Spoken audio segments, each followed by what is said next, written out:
ونشهد أن لا إله إلا الله وحده لا شريك له ونشهد أن سيدنا وعظيمنا محمدا عبده المصطفى ورسوله المنتجب أرسله بالهدى ودين الحق ليظهره على الدين كله ولو كره المشركون صلى الله عليه وآله الطاهرين وصحبه المنتجبين وعلى جميع أنبياء الله المرسلين.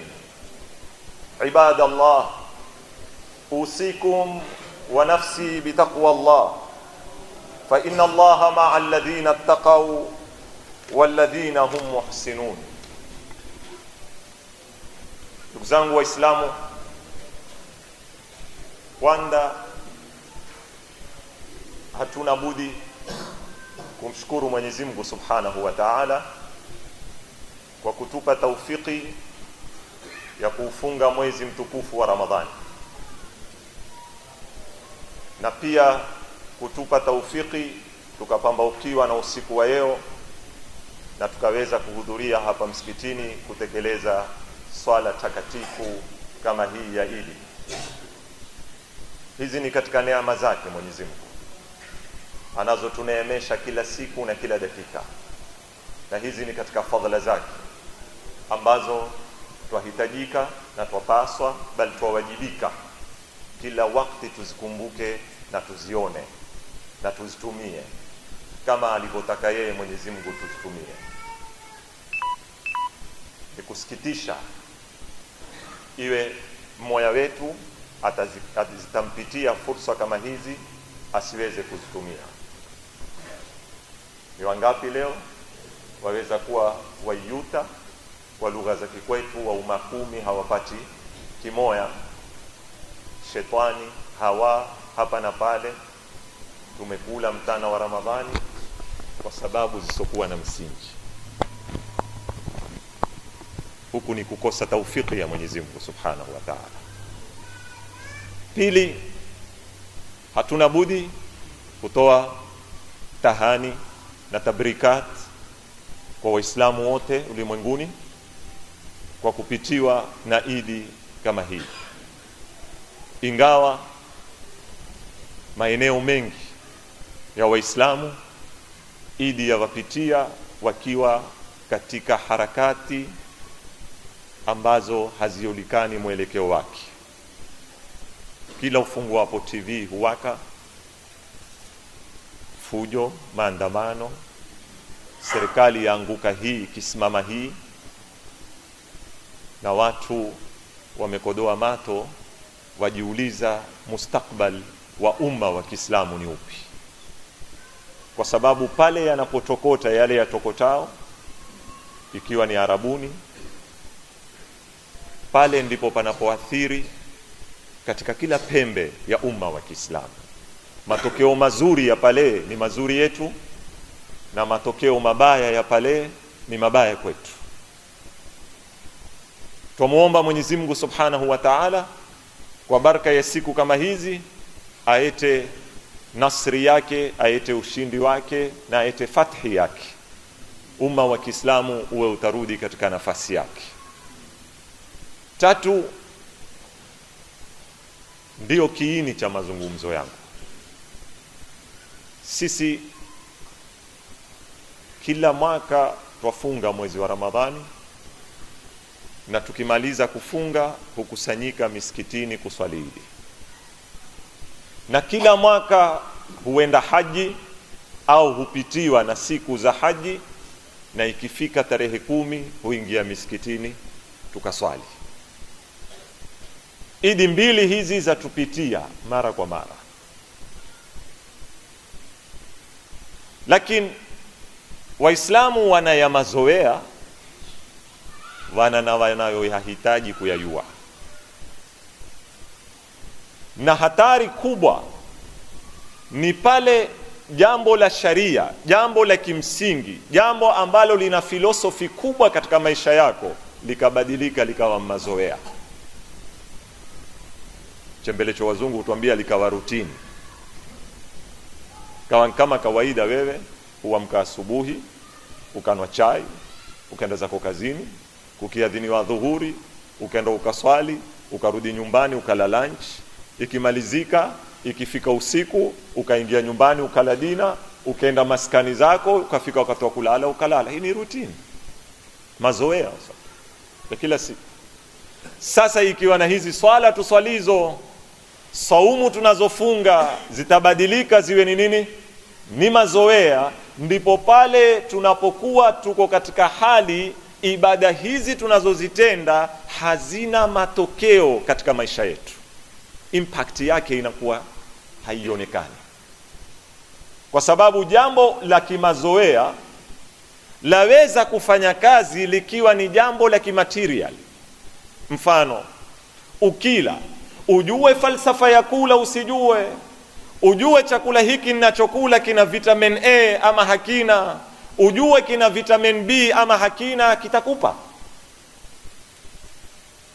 Hata usijue wewe, leo ukachemsha maharago ukala, ama ukanwa supu ya maharago, zile ziungo zilioko ndani ya maharago ambazo zitafaidisha mwili wako, zitafaidisha sawa, uwe waelewa ziko zile kwenye yale maharago, ulitiania hukutiania, la yuathir, itafanya kazi yake. Na kutofanya kazi kwake hakutotegemea kutoyua kwako ama kujua kwako, hakutotegemea kutiania kwako ama kutotiania, kutategemea sababu zake za kibiology na za kizakula na kila kitu, ndio zitafanya kitu kile kisifanye kazi. Kinyume na mambo ya kiroho, chakula cha kiroho kila unapokielewa, kila unapodidimia kufahamu, ndipo kila kinapokufaidisha zaidi. Na ndipo hadithi maarufu tukaambiwa, innamal a'malu binniyat. Kwa nini nia?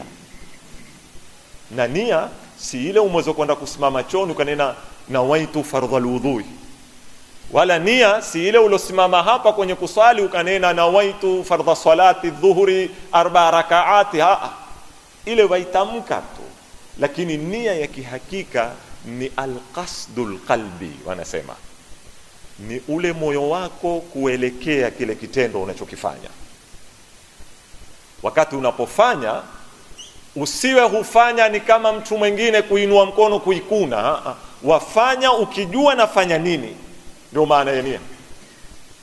Sasa mtume anapotuambia innamal a'malu binniyat, kwamba hizi amali hazina natija isipokuwa kwa nini? Kwa nia. Na ndio ulamai wetu wote wa Kiislamu wanena takriban ibada yoyote ikisahaulika au kuwatwa kutia nia ni ibada batila, haitambuliki katika Uislamu. Nia ni sharti ya kimsingi, na ni kwa sababu hii sasa sisi tunapokuja kuzungumza masala ya kuja Idi, ikiwa ni moja katika mambo tunayoyafanya kama swala, kama saumu, kama haji, kama zaka, ikiwa itakuwa ni routine, ni mazoea, mwezi umeandama yana, tumesherehekea, umepigwa pasi, mwenye kila mmoja ameikonyoa kwa upande wake, keki utengezwa majumbani, sambusa, nini, kila sampuli yatapita, tutakula, tutakwenda, itakuwa impact ya Idi katika maisha yetu nini? Kidogo sana. Na ndio utakuta baadhi ya riwayati zatuambia innama yuthabu mri'un au mru'un ala qadri ma'rifatihi, mtu hulipwa thawabu kwa kadri ya ujuzi wake wa kile anachokitenda.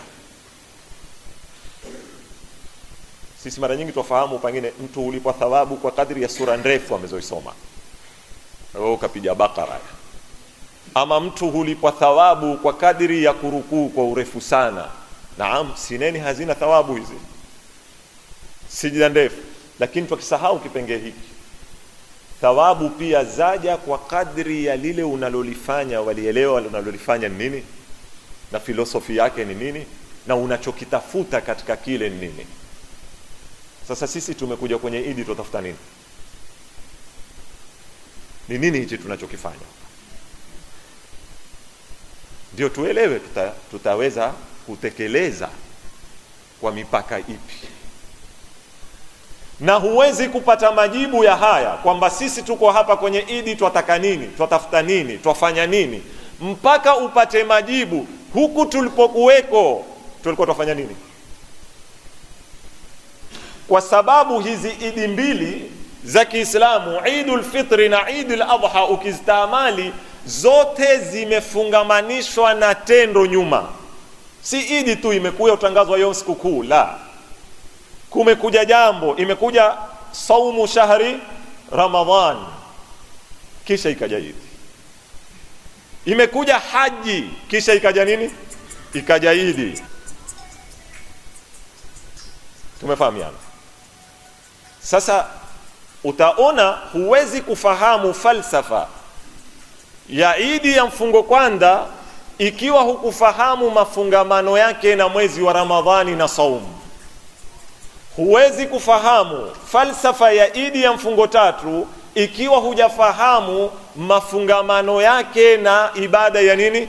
Ya haji. Sasa tuabidi tujiulize, Ramadhani tulikuwa tukifanya nini?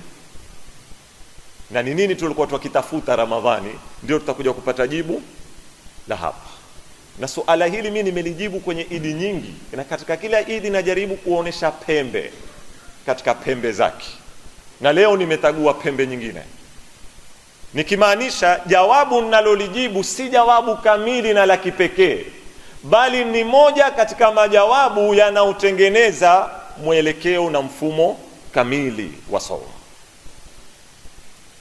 Katika baadhi ya miaka niliwaambia kharajna min as-sawmi ar-riyadhi ila as-sawmi al-haqiqi, tumetoka kwenye saumu ya mazoezi, sasa tuendao kwenye mechi kwa lugha zetu.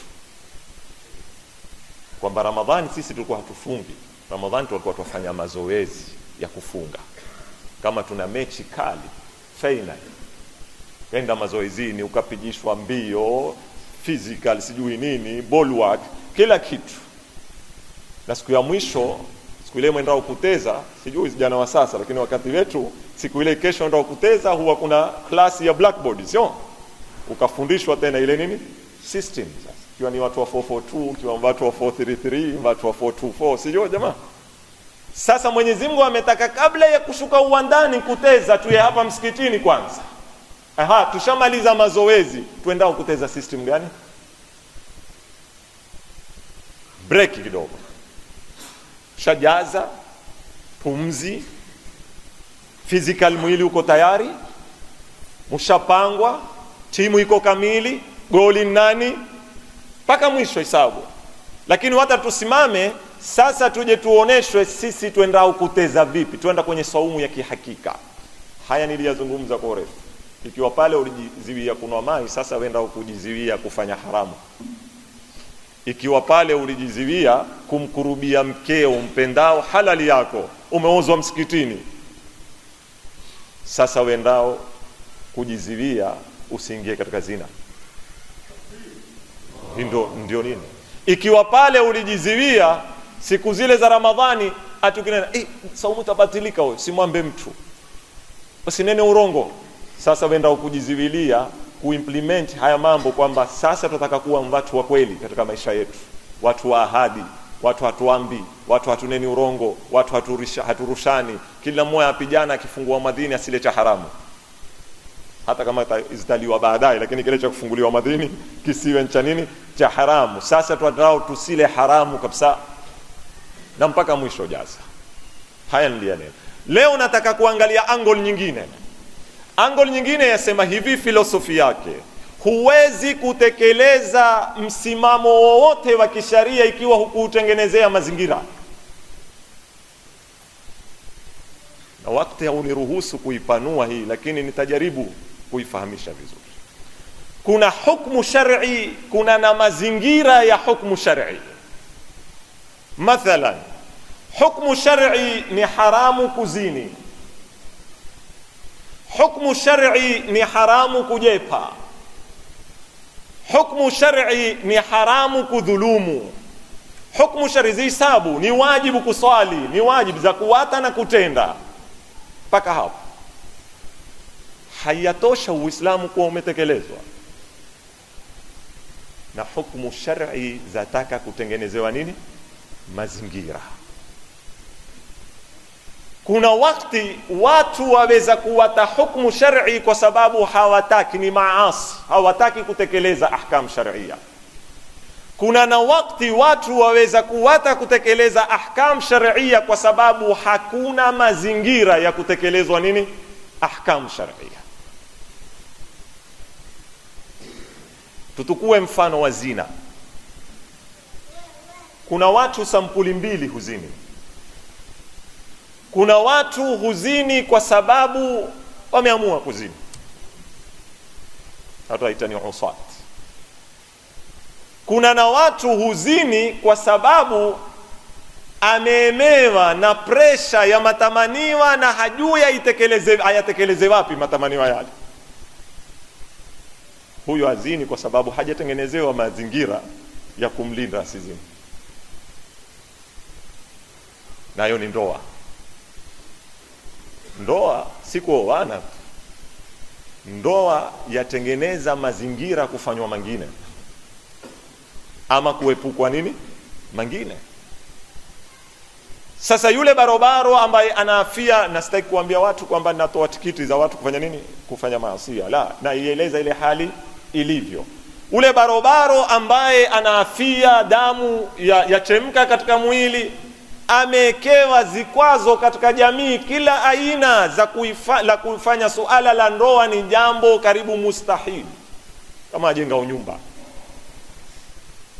tutarajia katika jamii hii sisi tutengeneza mazingira ya kuziniwa ama tutengeneza mazingira ya kutoziniwa?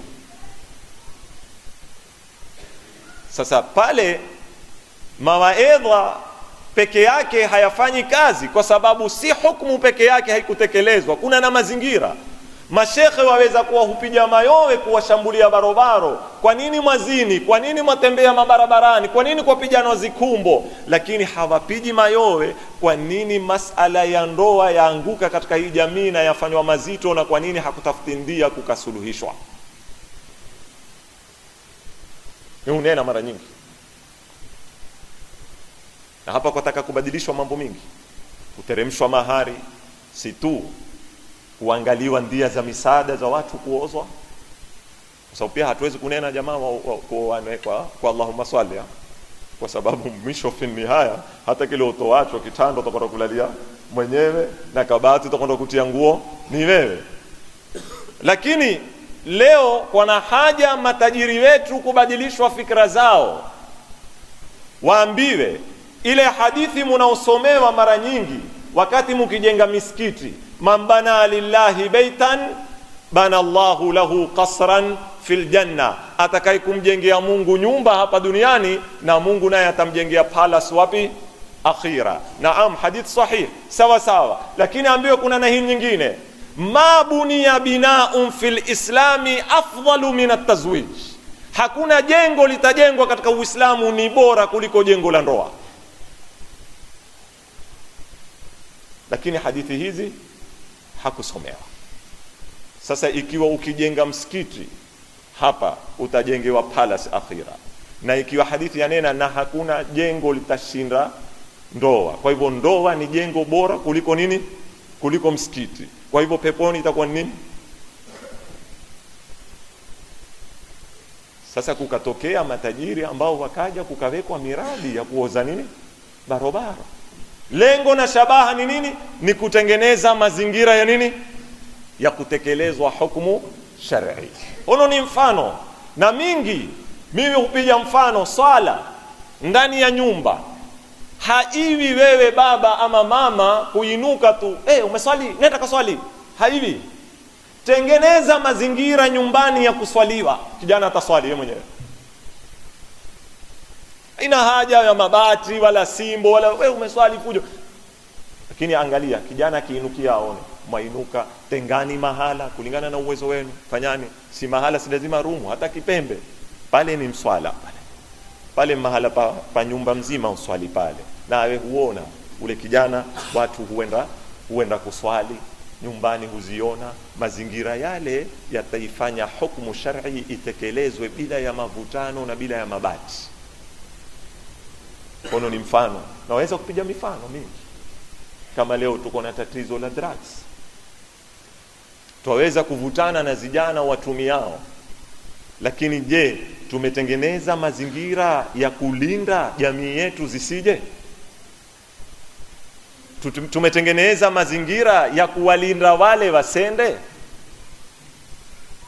Leo lau twafanya research ya wale vijana wetu walioanguka kwenye mambo haya, sineni wote, lakini utapata asilimia kubwa baadhi yao ni matokeo ya uvundikaji wa ndoa ovyo, baadhi yao ni matokeo ya kutotukua masulia wazazi, baadhi yao ni matokeo amefiliwa na baba pale, amekosa mwenye kumwangalia pale, jamii haikutukua nini masulia yake ya kumwangalia ule mtoto kimalezi, kieducation. Amefika wakati ajikuta barabarani, hajui afanye nini. Wimbi likija litamfanya nini? Litamtukua. Kwa hivyo tumetengeneza mazingira ya kufanya nini? Ya kuja. Sasa sisi katika Ramadhani, katika filosofi ya leo nitakao kuizungumza, ilikuwa tunajifundisha kutengeneza mazingira ya ibada. Wanavyotuambia wanazuoni, yani ni muhawalatu khalqi bi'atin ibadiyya kwa muda wa siku 30. Hala hii Ramadhani breaking kidogo jamani. Punguzani mbio za dunia. Itengenezeni jamii na mui mzima uonekane ni mazingira ya nini? Ya ibada. Utamwona kila mtu pe kandu yake, zitu ni zizuri. Bakora, tasbihi, mswahafu. Hizi zote zamaanisha filosofi hii. Ndio utakuta wazee wetu zamani ilipokuwa ulimwengu umetua, si ulimwengu wa .com wa haraka. Watu wengi walikuwa Ramadhani hawafanyi kazi. Watu walikituma miezi 11. Kila akipata alikila mwezi ule na kingine alikifutika cha wapi? Cha Ramadhani. Ikifika mwezi wa Ramadhani walikinena hunu ni wakati wa kutua wa kumwabudu Mwenyezi Mungu. Toba, mimi siko kwenye kuambia tuyarudishe yaliyopita ambao hata hayawezekani kufanya nini? Kuyarudishwa. Lakini tuyasome, tuangalie, iwe ni kama zile munabihat, zitanabahisho za kutufanya sisi vipi tutaunda mazingira kwa mujibu wa wakati wetu na namna dhurufi zinazotukubalia kwa leo. Na ndio utakuta Mwenyezi Mungu atuambia, ya ayyuhalladhina amanu kutiba alaykumus siyamu kama kutiba ala alladhina min qablikum la'allakum tattaqun. Saum yatengeneza mazingira ambayo yataipeka jamii ya Kiislamu katika takwa. Huwezi tu kuileta sifa ya takwa kabla hujaitengenezea mazingira yake. Huwezi ndugu yangu kupanda mti ukamea, si mbegu tu ukiitia kwenye ardhi. Ni lazima mazingira ya pale mahali yatengenezwe kwa kadri ya kuifanya ule mti uweze kufanya nini? Kumea. Na ikiwa mazingira ya kimaumbile hayawi, huwetwa mazingira ya nini? Ya kuunda. Tukaenda tukatia samadi, tukatia madawa, ile yote tukaita udongo mwingine. Kiwa pale ardhi ni mbaya, utaona katika mtukulie mtanga wa yaani ni mzuri, kantukulie uongo, ukaja ukautilia, ukautengenezea mazingira ule mti, ndio mti ukastawi, ukanawiri. Suala sasa turudi, twafanya nini hapa? Sisi twatoka katika kipindi cha kujaribu kutengeneza mazingira. Na hapa napenda kutilia mkazo zile mila na desturi. Mila za kutofunguliwa hoteli Ramadhani, mila za kutoliwa barabarani, hata kama ahkam sharia za kubali kwa baadhi ya fukaha kwamba mtu si Muislamu aweza kupoa kula nini, sitaki kuingia hapo. Zile zote ni kama muayidat, yani ni jeki za kuhakikisha ukitembea barabarani waona mazingira ya ibada, ukilala waona nini? Mazingira ya ibada. Mashahada miskitini, tarawehe, ahzab, tumemaliza, tumejaribu kucreate mazingira kwa mwezi mmoja. Sasa tumekuja kubreak tena hapa kuulizana, tutatumia system gani kuifanya jamii yetu ya Amu tuweze kuwa na mazingira ya watu kufanya ibada. Ni masulia yetu. Mumetaamali kitu kimoja katika hii Ramadhani? Wanawake wa kizungu walikuwa wakitembea kwa stara zaidi katika huu muni, bali kuna wengine walikivaa na mashuga. Sitaki kujadili alowapa fikra ile ni nani, na je kule kuvaa kwao mashuga kuna athari gani, lakini nataka tuangalie ikiwa yeye ameweza kutambua kwamba hawa Waislamu wako kwenye nini, saumu. Wengine sineni wote wamefika hadi paka wamevaa na mashuga mwezi wa Ramadhani. Kisha tuangalieni hizi sampuli mpya zilongia. Mwaona vile wanavyotembea uchi wasichana jamanini barabarani? Uchi. Manake kuna nguo nyingine afadhali mwanamke atembee tupu kama kuzivaa. Pengine akitembea tupu si mzuri kamwe, na maumbile yake hayako kamwe vile. Ni zile nguo tu zimemtengenezea maumbile ya nini, ya bandia. Hizi nguo zimedanganya. Mwayaona mambo kama haya? Ni jukumu la nani? Sasa hali ile ya falatani ya utembeaji uchi mabarabarani, upande wa pili ni tishio kwa kina nani? Si masala tu kwamba muhimu wa Kiislamu utembea tupu. Kumbukani nyinyi mumewata ng'ombe rebe, mbuzi rebe, nyama maini huyaona wazi wazi, kisha na simba wangizie mwini, kisha muendeme simba huwatolea muhadhara, jamani ni musile maini, musileni nyama.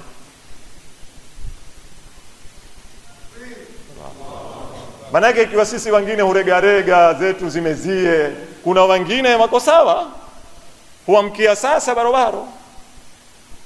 Sasa hizi ni dasturi gani, ni mila gani, ni mazingira gani ya tunaoishi sisi leo? Angaliani mazingira haya ni ya masala wanawake. Mifano ni mingi, mimi napiga wakati hauniruhusu kupanua sana. Angalieni misikiti yetu jamani, ina mazingira gani ya kuvutia watu kuswali jamaa? Na kizungumza mazingira hapa sizungumzi mazingira ya mazulia wala ya feni, nazungumza upite msikitini. Wajua kuna wakati mtu usimwangalie yeye, aweza kupita mahali ufuatene na gurupu wote wakana jamaa siungi hapa kuswali kaona tabaki pekee na yeye kabidi afanye nini, angie. Usione tatizo lile. Siku ile ameingia kwa kuona haya, siku nyingine atangia kwa kuona haya, lakini kumbe twamvuta kidogo kidogo. Lakini leo utakuta wata wenye kufuatana nayo ombe siungie kuswali. Aweza kupita msikitini uswaliwa, hakuna habari kamwe kama kuna watu uswali ndani. Pengine kuna imamu kule kipembeni na kipia na maamuma nyuma yake basi. Na watu nde kupiga mayowe Manchester, Arsenal na nini, na ndani uswaliwa jamaa wakati wa faradhi. Misikiti miko mitupu, hakuna swalio jamani. Na mtu asinene uswali majumbani, hakuswaliwi, tujuana. Na mingi tuweza kuyahesabu. Sasa hii ndio philosophy moja kwa angle hii ya leo. Jukumu letu baada ya kutoka katika mwezi wa Ramadhani, vipi tutatengeneza mazingira ya kumwabudu Mwenyezi Mungu, sio tu kumwabudu. Na kutengeneza mazingira si jukumu la shekhe, si jukumu la kiongozi wa jamii, si jukumu la mwanasiasa, ni jukumu la jamii mzima na kila mwenye athari katika ile jamii. Ndugu zangu, hususan vijana barobara, jaribuni sana maskani, ketini, mipirani nendani, lakini jiwekeeni nidhamu. Ni dakika 5 mko maskani yoyote mtakao kuketi iko karibu na msikiti. Alhamdulillah, Amu tuna baraka hii. Toba neno maskani leo limekuwa neno si zuri pengine kulizungumza. Limekuwa kitaya maskani ufahamika maana ya nini ya vitu zingine. Lakini sisi tukinena mabarazani, sio? Na zamani katika mui wetu walikiketi watu na heshima zao na kila kitu. Sio kupigwa kanzu za darizi na makoti ya nini ya bulusaji, sio? Kukitokewa mabarazani na mabaoni. Ni sisi tu tumeyabadilisha mambo. sala, shikaneni mikono, sikukerana. Manake usimfanye mtu mpaka kagura na pale aketipo mweze tuanze tukaswali hataki mwate neno mpe nini. Si masala ya kutukuana, kutururuana na kukerana ukamtolea muhadhara sandima akakwambia basi na hapa si tena. La, ni masala ya kumtukua taratibu. Si jambo dogo. Mtu asozoea kutekeleza swala si jambo dogo jamani, ni zito. Nataka mazoezi na kujizoesha na kujilazimu. Hiyo ni moya na mengine mengi ambayo leo yatumaliza. Ndugu zangu Waislamu, hapa tu nitatosheka, nafikiri nimefikisha kwa mifano michache fikra ninayotaka kuifikisha. Tumetoa Idi leo, alhamdulillah. Mimi napenda kutilia mkazo swala moja, tujizowezesheni kukhtalifiana, kukubaliana bila ya kuvutana. Ni siha, kila tukikhtalifiana tukawa sawa, tukaelewana, ni healthy. Siangalie haya mambo kwamba ni tatizo. Siangalie ni tatizo. Ukiangalia ni tatizo, yatatuvunda moyo kufanya mengine, na hili halitatuki. Tutabaki hapa nyaka ngia nyaka toka. Yatukueni ni hivi. Wewe ulihakikisha jana ilikuwa ni Idi, swali. Mwingine ameona siana ni nini? Ni yeo, swali. Na zote ziko katika fiqhi ya Kiislamu. Uonekanapo ufuatwe, na wengine hunena la kila mtu kwa mwezi wake, na mwingine aweza kuthibitisha, mwingine akakanusha. Kama shekhe mmoja juzi alikuwa akijadiliwa katika mashekhe wetu katika Radio Salam, mukaddima yake ikawa mzuri. Alipokuwa akiulizwa pale kumeanda mizozo vipi, akasema katika fiqhi ya Kiislamu kuna misimamo miwili. Kuna msimamo wanena katika Radio Salam, shekhe waloswaliana asema katika msimamo wa kifiqhi wa Kiislamu kuna msimamo mwezi uonekanapo watu wote ulimwenguni wafuate, na kuna na msimamo kwamba la kila eneo lina nini, lina mwezi wake. Jaidi paka hapa. Hivi ndivyo watu watakaoelimishwe. Kwa hivyo wewe uko msimamo upi? Hilo ndo muhimu. Usiwe habaan wala usiwe hamajan ru'a. Usiwe mtu kupiga mayowe tu barabarani. Pengine mara maka hunu uko mrengo hunu, mara maka uyao uko mrengo mwingine. Thubutu, wana msimamo. Fuata pale utakapo, una uhuru. Kila mtu, sote tuko kwenye frame ya Uislamu, wala hakuna mwenye kalamu ya kufuta na kuandika wewe Muislamu wewe si Muislamu. Mimi siwezi kukufuta wewe, wala wewe huwezi kunifuta mimi. Andikao na kufuta ni nani? Mwenyezi Mungu peke yake. Bas. Naam, sikufurahishwa na statement moja alipotuambia kwamba katika misimamo hii miwili huu moyo umepitiwa na wakati. Kidogo hapa sikufurahishwa na yeye. Si kwa sababu ya nini, lakini fiqhi ilikuwa nataka ipekeshwe kifiqhi. Fiqhi haina kupitishwa na wakati. Wa ila kuswali makawandani baada ya misikiti kutandikwa mazulia, sijui imepitiwa na wakati ama haijapitiwa na wakati. Pengine wakati wa Mtume alikuwa nzigogo za mitende ndo akatoka nini makawandani, lakini leo tumeitandika misikiti na mazulia na mafeni, kisha twarudi tena twatoka makawandani. Na kwa sababu kabla ya karni 14 Mtume aliswali kawandani, sijui msimamo huu umepitiwa na wakati ama haujapitiwa na wakati. Sasa mantiki kama hizi si mantiki mzuri, haujapitiwa na wakati.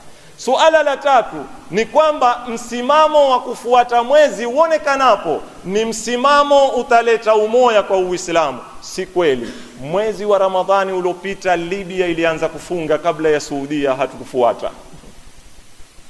Ikiwa suala ni uonekanapo. Huu mwezi uliopita Libya ilianza kufunga kabla ya nani? Ya Saudia, lakini hatukusikia mwezi wa Libya huku kwetu. Sisi husikia mwezi wa wapi?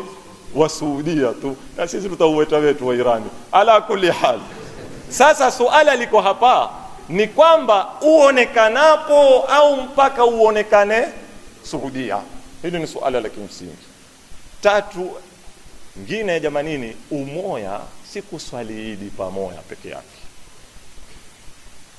Tutaswali Idi pamoja vipi ikiwa sisi ni wamoja na tayari wewe wanaambia mimi kafiri na mimi nakwambia wewe kafiri? Sasa la kuwata kuambiana makafiri ndio litaita umoja ama la kuswali Idi pamoja? Kwa nini tudanganyana?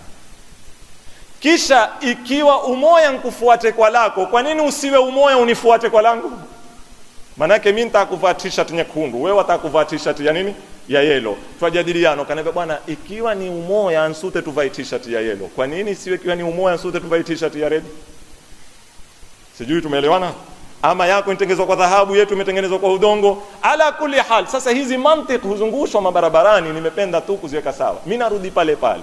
Mimi siko kwenye msimamo kunena waloswaliana hawana maana, wako katika fiqhi ya nini?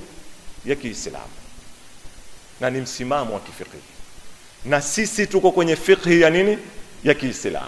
Na kila mmoja ategemea dalili zake. Na dalili zetu si Biblia, si Taurati, ni nini? Ni Qur'ani na Sunna ya Mtume Muhammad sallallahu alaihi wa sallam. Mwisho tu nataka kuwapa faida moja muhimu sana. Muwe na hadhari. Ulimwengu wa website, ulimwengu wa .com, ulimwengu wa globalization. Juzi tarehe 29 kwetu tuangalia mwezi, kulikuwa kuna message zikisambazwa kwenye WhatsApp. Nayo nataka muwe na hadhari zitu kama hizi. Na hii ni ile kutengeneza mazingira ya kukutayarisha kukubali kifika magharibi. Kitengezwa ati kuna bwana falaki wamethibitisha mwezi sijui utazaliwa saa ngapi, na hapa amu utaketi kwa muda wa dakika 40 na ngapi?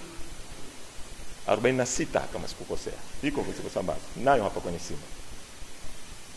Hizi tu ni urongo.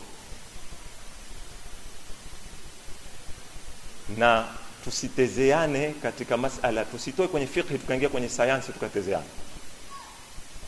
Hakuna. Katika wenye marasidi wakubwa, huyu ni mmoja, huyu asema mwezi toketi saa 12 na dakika 24 ulikuwa utwe siku ya tarehe 29. Saa 12 na dakika 24. Ingia kwenye website muzitafute zitu kama hizi. Na msitukueni fiqhi yenu kwenye hizi zitu jamani. Za kusambazwa. Hizi ufanyia watu biashara. Utasikia mtu atakayokutumia message, tuma kwa watu 10, ukitotuma yani utapata madhambi kwa Safaricom, upate madhambi kwa Mungu. Yani wewe watuma message 10 mwaifanyia biashara nani nyinyi? Safaricom. Mambo upuzi. Hakuna dini hii.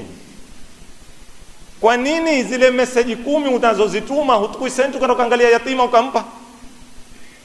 Atituma kwa watu 10, na ukitotuma litakalokukupata shauri yako.